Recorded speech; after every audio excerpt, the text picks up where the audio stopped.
काफ़ी सालों के बाद मैं गांव गया था और कुछ दिन दादा दादी के साथ बिताने के बाद अपने ननिहाल भी चला गया था घूमने।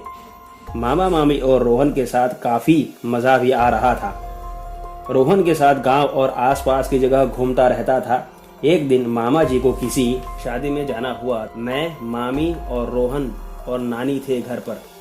रात को अचानक से नानी की तबीयत बिल्कुल खराब हो गई और उन्हें अस्थमा का अटैक आया था। ये जानकर मामी ने मुझसे कहा कि बेटा तुरंत जाकर के मेडिकल स्टोर से दवाई ले आओ। मामा जी बाइक लेकर के चले गए थे और रोहन नानी के साथ रुका था, तो मैं साइकिल लेकर के तुरंत दवाई लेने के लिए निकल पड़ा। मेडिकल स्टोर गांव से 4 किलोमीटर पर था और मैं कच्चे रास्ते से और फिर जैसे ही थोड़े पक्के रास्ते पर पहुंचा, मेरा आत्मविश्वास बढ़ गया कि अब मैं जल्दी ही दवाई लेकर के घर पहुंच जाऊंगा।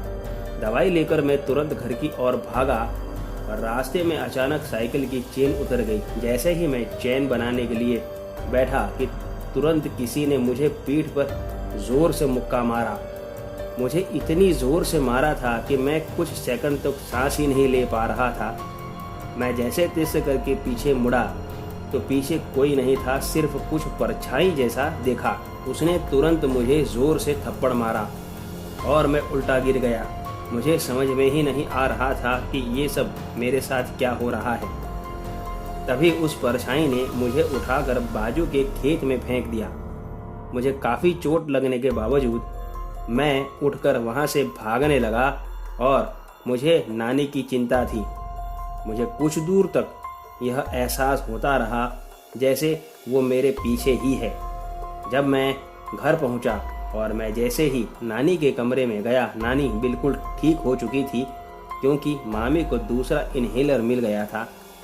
मेरी जान में जान आ गई। लेकिन मुझे इतना हांफता देख दोनों ने पूछा कि तू इतना हांफ क्यों रहा है और तेरे कपड़े इतने मैले क्यों हो गए। तब मैंने उनसे सारी बात बताई जो भी मेरे साथ हुआ था।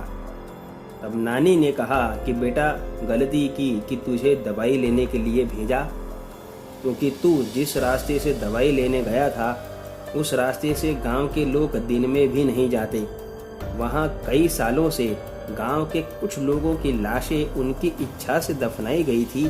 तब से उस रास्ते पर अजीबोगरीब चीजें होने लगी, जिस वजह से गांव के लोगों ने उस रास्ते से दिन में भी जाना छोड़ दिया है। और तुझे पता ही नहीं था, इसलिए तू वहां से चला गया। ये तो अच्छा हुआ कि तू सही सलामत है, वरना हम अपने आप को कभी माफ नहीं कर पाते। नानी के यूं कहने पर मैं काफ़ी डर गया था और मुझे भी समझ में आ गया कि आखिर वहाँ मेरे साथ ऐसा क्यों हो रहा था। दोस्तों, आज की कहानी में बस इतना ही। अगर आपको कहानी पसंद आई हो तो वीडियो को लाइक और चैनल को सब्सक्राइब जरूर करें।